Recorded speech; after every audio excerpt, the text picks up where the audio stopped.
Hello friends, welcome back to my channel. दोस्तों, मेरा channel में आपका बहुत बहुत स्वागत है। दोस्तों, आज के इस क्लास में हम लोग mechanical objective question thermodynamic class 2 में कुछ ऑब्जेक्टिव क्वेश्चन को सॉल्व करेंगे। दोस्तों, लास्ट क्लास में हम लोग थर्मोडायनेमिक क्लास 1 में कुछ ऑब्जेक्टिव क्वेश्चन सॉल्व किए थे। अगर आप मेरे चैनल में नए हैं तो जाकर के मेरा जो पुराना वीडियो है उसको आप देख सकते हैं। ठीक है, तो दोस्तों बिना देरी किए हुए इस क्लास को स्टार्ट करते हैं। हम लोग का टॉपिक क्या है? Mechanical objective question thermodynamic class 2। ठीक है, तो लास्ट क्लास में हम लोग हम लोग 5 क्वेश्चन सॉल्व किए थे। अभी हम लोग क्लास 2 6 क्वेश्चन से स्टार्ट करेंगे। ठीक है, तो क्वेश्चन नंबर 6 में क्या बोल रहा है? Which of the following is lightest and most volatile liquid fuel? Option number A gasoline, option number B kerosene, option number C fuel oil, option number D all of above. तो दोस्तों इस question में क्या बोल रहा है? Which of the following is lightest and most volatile liquid. तो question में कुछ ऑप्शन दिए हुए हैं। इस ऑप्शन में कौन सा जो है सबसे lightest and most volatile liquid है? ठीक है, ऑप्शन नंबर ए में दिया है गैसोलीन, ऑप्शन नंबर बी में केरोसिन, ऑप्शन नंबर सी में fuel oil, option number D all of above. तो दोस्तों हम लोग आंसर देखेंगे विद एक्सप्लेनेशन के साथ। ठीक है, सबसे पहले लाइटेस्ट फ्यूल का मतलब समझते हैं। लाइटेस्ट फ्यूल का मतलब क्या? ठीक है, सबसे पहले लाइटेस्ट फ्यूल हम किसको बोलेंगे? जिसका लो डेंसिटी हो। ठीक है, लो डेंसिटी मतलब डेंसिटी जो है आपका मास पर यूनिट वॉल्यूम में जो मास पर यूनिट वॉल्यूम होना चाहिए वो आपका लो होना चाहिए। जितना लो डेंसिटी होगा फ्यूल मेरा उतना लाइट होगा, जितना ज्यादा आपका डेंसिटी होगा उतना ज्यादा हैवी फ्यूल होगा। ठीक है, उसके बाद लो मोलिकुलर वेट। इसका मतलब जो आपका हाइड्रोकार्बन जो आपका फ्यूल होता है दोस्तों, जो आपका पेट्रोलियम फ्यूल होता है, ठीक है, जो भी पेट्रोलियम प्रोडक्ट होता है आपका मोस्टली कार्बन एंड हाइड्रोजन से बना होता है। जो भी आपका पेट्रोलियम प्रोडक्ट होता है, जैसे कि गैसोलीन, मतलब गैसोलीन को पेट्रोल भी बोलते हैं, पेट्रोल, डीजल, केरोसिन, ये सभी जो है कार्बन एंड हाइड्रोजन से मिलके बने होते हैं। ठीक है, तो लो मोलिकुलर वेट मतलब उसका जो कार्बन नंबर ऑफ कार्बन होगा इन मोलिकुल्स में, उसका जो नंबर्स होगा कम होगा तो वो ज्यादा लाइट होगा। ठीक है, जितना ज्यादा कार्बन होगा उतना ज्यादा जो है आपका हैवी फ्यूल होगा। तो अगर शॉर्ट कार्बन चेन होगा तो आपका फ्यूल जो है क्या होगा? लाइटेस्ट फ्यूल होगा। ठीक है, जितना कम होगा उतना लाइट होगा, जितना ज्यादा कार्बन आपका होगा उतना ज्यादा जो है आपका हैवी फ्यूल होगा। दूसरा टर्म आया है मोस्ट वोलाटाइल। इसको भी समझते हैं। मोस्ट वोलाटाइल का मतलब क्या है दोस्तों? वोलाटाइल का मतलब है इजी टू इवापोरेट। ठीक है, जितना जल्दी इवापोरेट होगा, मतलब आप उसको जैसे ही हीट करेंगे वो तुरंत जो है इवापोरेट हो जाएगा। इवन कुछ जो फ्यूल होता है रूम टेम्परेचर पर भी जो है वो इवापोरेट करने लगता है। इसका मतलब जितना इजीली इवापोरेट होगा, जितना आपका इजी इवापोरेट होगा उतना ज्यादा वोलाटाइल होगा। मोस्ट वोलाटाइल का मतलब, वोलाटाइल लिक्विड का मतलब क्या होता है? Easy to evaporate. उसके बाद इवापोरेट कैसे होगा? अगर जितना कम उसका बॉइलिंग टेम्परेचर होगा, जितना बॉइलिंग रेंज टेम्परेचर कम होगा उतना जो है आपका, जितना कम बॉइलिंग टेम्परेचर होगा उतना ज्यादा जो है मेरा फ्यूल इवापोरेट होगा। तो लो बॉइलिंग रेंज। ठीक है, जितना बॉइलिंग रेंज कम होगा उतना ज्यादा फ्यूल जो है आपका जितना कम होगा उतना ज्यादा वोलाटाइल होगा, जितना ज्यादा बॉइलिंग रेंज होगा उतना कम वोलाटाइल होगा। ठीक है, तो लाइटेस्ट फ्यूल और मोस्ट वोलाटाइल का मतलब आप लोग समझ लिए होंगे। अभी हम लोग क्या करेंगे कि जितने यहाँ पे ऑप्शन दिया है सभी को कंपेरिजन करेंगे। ठीक है, तो गैसोलीन, केरोसिन, फ्यूल ऑयल। ठीक है, फ्यूल ऑयल का मतलब दोस्तों हैवी ऑयल है। ठीक है, और गैसोलीन का मतलब है आपका पेट्रोल। पेट्रोल को ही गैसोलीन बोलता है। ठीक है, तो गैसोलीन है मेरा, केरोसिन है, फ्यूल ऑयल है। ठीक है, तो सबसे पहले हम लोग कार्बन चेन देखते हैं। तो गैसोलीन में क्या होता है? शॉर्ट कार्बन चेन होता है। गैसोलीन जो होता है उसमें शॉर्ट कार्बन चेन से बने होते हैं, जिसमें जो कार्बन की संख्या C4 से C12 होते हैं। ठीक है, केरोसिन जो है आपका मीडियम कार्बन चेन से बने होते हैं, जिसमें कार्बन की संख्या जो होती है या नंबर्स जो होते हैं C9 to C16। और जो फ्यूल ऑयल यानी हैवी ऑयल जो होता है वो आपका लॉन्ग कार्बन चेन से बने होते हैं, C20 से C70 कार्बन से बने होते हैं। ठीक है, इसका मतलब जितना शॉर्ट कार्बन चेन होगा उतना लाइट होगा। तो गैसोलीन को हम बोल सकते हैं कि ये तीनों कंपेरिजन में गैसोलीन मेरा लाइट फ्यूल है।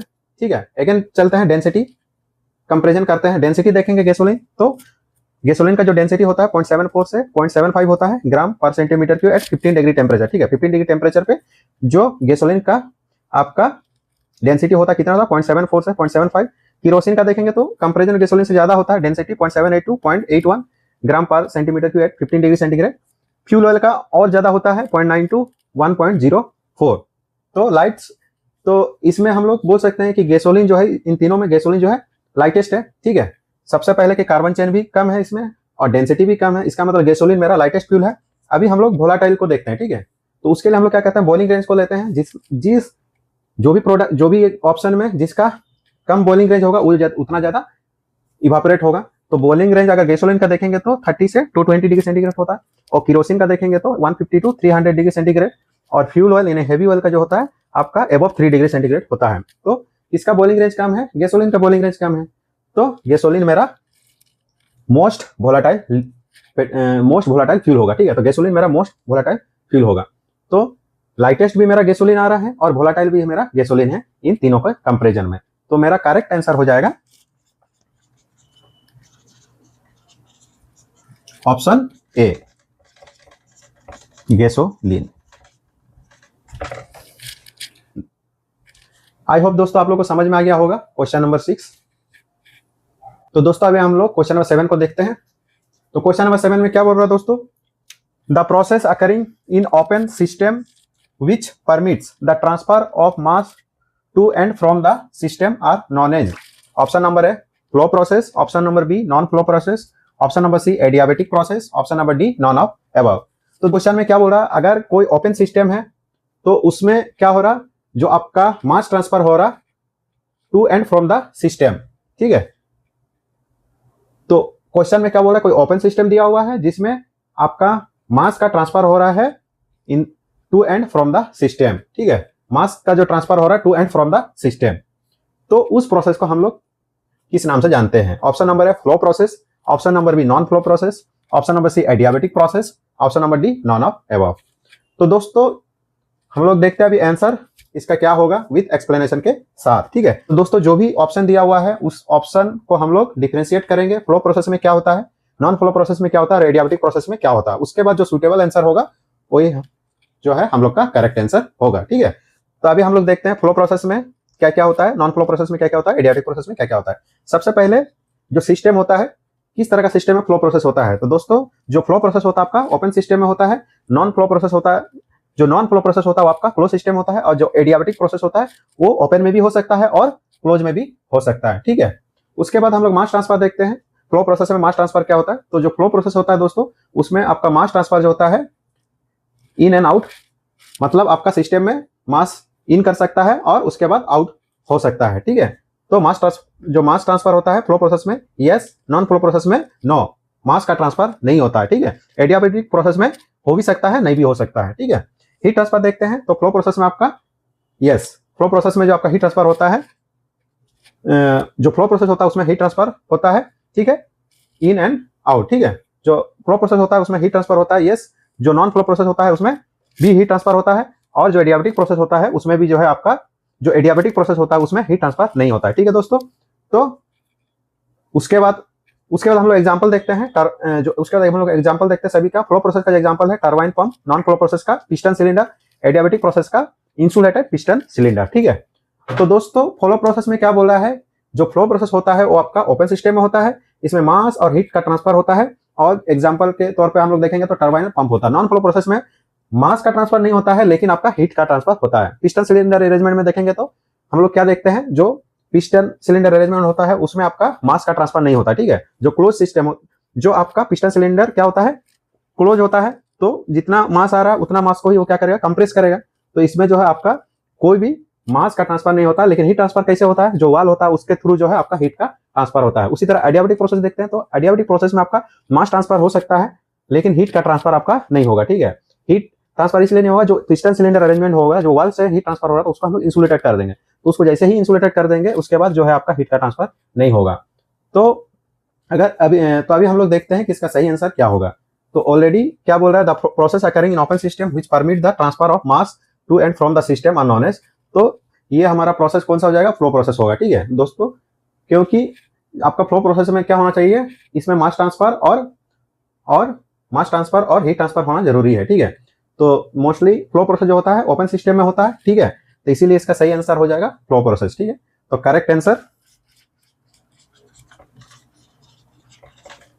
ऑप्शन ए, फ्लो प्रोसेस, ठीक है दोस्तों। तो आप लोगों को समझ में आ गया होगा क्वेश्चन नंबर 7। तो दोस्तों अभी हम लोग क्वेश्चन नंबर 8 को देखते हैं। क्वेश्चन नंबर 8 में क्या बोल रहा है, which of the following has minimum atomic mass. Option number A oxygen, option number B sulphur, option number C nitrogen, option number D carbon. Question में क्या बोल रहा है कि सबसे मिनिमम एटॉमिक मास किसका है। Option number oxygen, option number B sulphur, option number C nitrogen, option number D carbon. तो दोस्तों इस क्वेश्चन को अभी हम लोग एक्सप्लेन करते हैं, उसके बाद जो है उसका आंसर देखते हैं, ठीक है। तो सबसे पहले हम लोग एटॉमिक मास के बारे में जानते हैं कि what is the atomic mass. Okay, then atomic mass का डेफिनेशन क्या बोल रहा है? Atomic mass is the total mass of an atom which made of proton and neutron. ठीक है, तो जो भी टोटल मास होता है एटम के अंदर में उसी को हम लोग एटॉमिक मास बोलते हैं, जो कि किससे बना होता है? प्रोटॉन और neutron. Proton means positive particles और न्यूट्रॉन मीन्स न्यूट्रल पार्टिकल्स।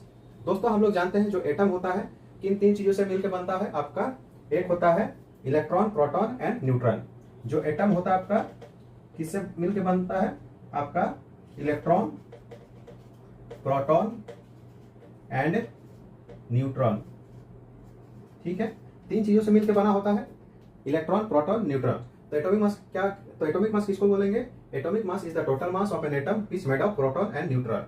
ठीक है, जो एटम का टोटल मास होता है जो कि प्रोटॉन एंड न्यूट्रॉन से बना होता है उसी को हम लोग एटॉमिक मास बोलते हैं, जिसका यूनिट क्या होता है? Atomic mass unit. ठीक है, जिसका यूनिट होता है एटॉमिक मास यूनिट, जिसको हम शॉर्ट में AMU बोलते हैं। ठीक है, तो अभी देखते हैं क्वेश्चन का एटॉमिक मास कितना है। तो ऑक्सीजन का एटॉमिक मास आपका 16 MU, सल्फर का है 32 MU, नाइट्रोजन का 14 MU और कार्बन का जो है 12 MU। ठीक है, तो सबसे मिनिमम एटॉमिक मास किसका है? कार्बन का है।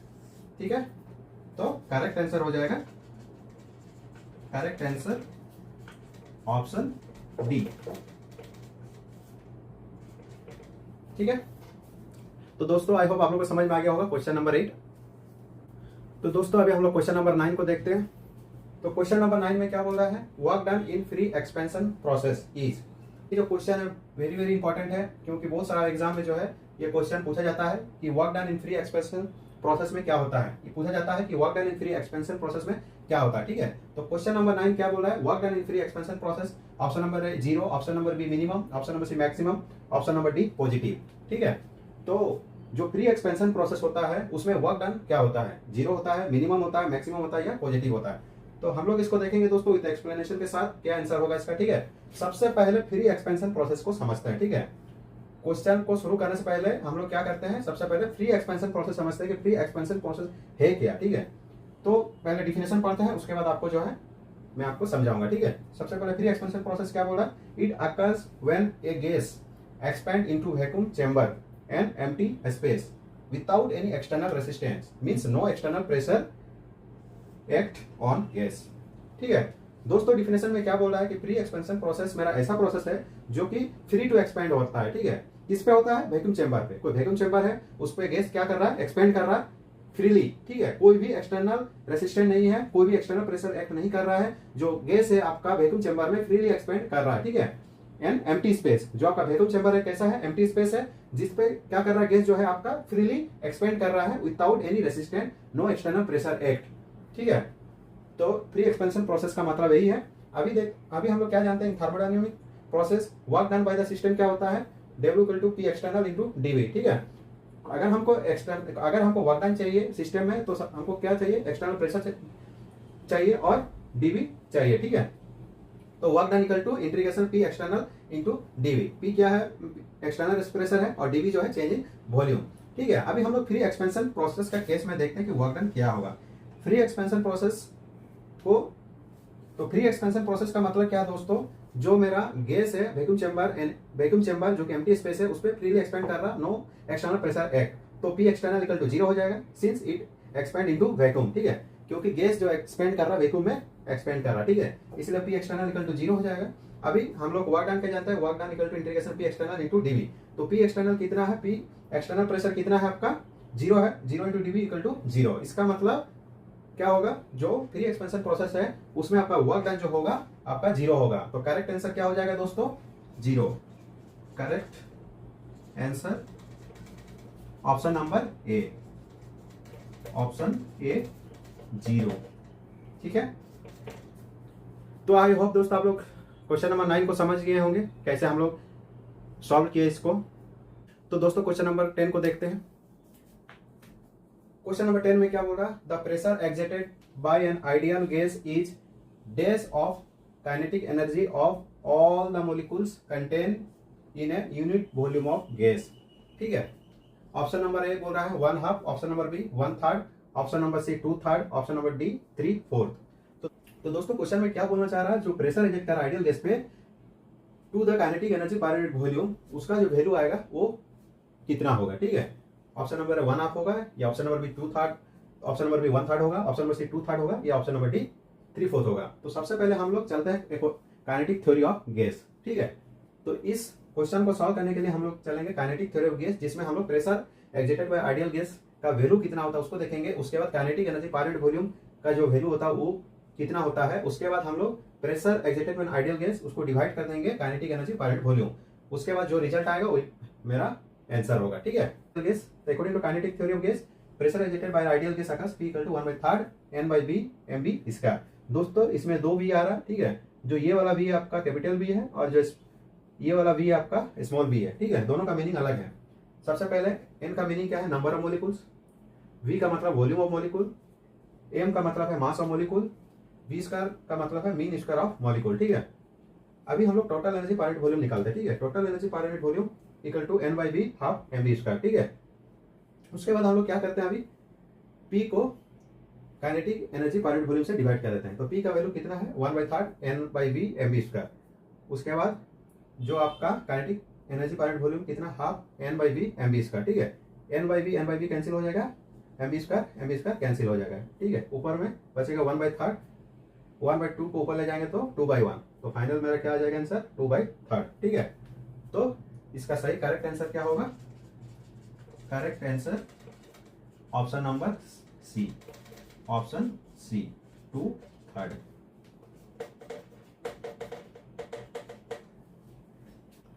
तो दोस्तों आई होप क्वेश्चन नंबर 10 आप लोगों को समझ में आ गया होगा। इस क्लास में हम लोग जितने भी क्वेश्चन किए हैं आई होप आप लोग को समझ में आ गया होगा। क्वेश्चन नंबर 6 से लेकर के क्वेश्चन नंबर 10 तक हम लोग सॉल्व किए इस क्लास में, और सभी को जो है हम लोग विद एक्सप्लेनेशन के साथ देखे हैं, ठीक है। तो आई होप ये आप लोग को आने वाले एग्जाम में काफ़ी जो है हेल्पफुल रहेगा। तो दोस्तों अगर मेरा वीडियो आप लोग को अच्छा लगे तो मेरे चैनल को सब्सक्राइब जरूर कीजिए, मेरे वीडियो को शेयर ज़्यादा से ज़्यादा कीजिए। अगर आप मुझे फेसबुक में देख रहे हैं तो मेरे फेसबुक पेज को जरूर फॉलो कीजिए, और मेरे को अगर आप मेरे को इंस्टाग्राम में देख रहे हैं तो मेरे इंस्टाग्राम पेज को जो है जरूर फॉलो कीजिए। तो दोस्तों तब तक के लिए गुड बाय, मिलते हैं नेक्स्ट वीडियो में। Thank you.